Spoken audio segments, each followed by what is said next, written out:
అందరికీ నమస్కారం అండి.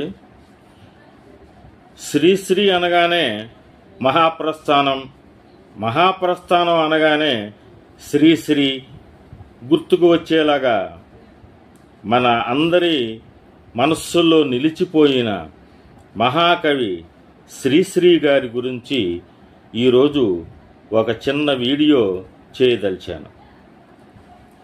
మానవుడే నా సందేశం, మనుష్యుడే నా సంగీతం అని ఎలుగెత్తి చాటిన మహాకవి శ్రీశ్రీ జనవరి 2న 1910లో విశాఖపట్నంలో జన్మించారు. 1931లో BA పూర్తి చేసిన శ్రీశ్రీ AVS కాలేజీలో డెమాన్స్ట్రేటర్గా, మద్రాసు ఆంధ్రప్రభలో ల్యాబొరేటరీ అసిస్టెంట్గా వివిధ ఉద్యోగాలు చేసినా తన స్వంత భావాల కారణంగా దేనిలోనూ ఇమడలేక సినీ రంగంలో స్థిరపడ్డారు.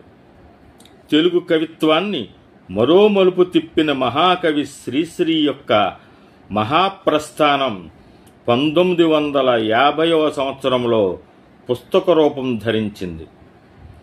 1955లో ఈయన అభ్యుదయ రచయితల సంఘానికి అధ్యక్షుడిగా ఉన్నారు.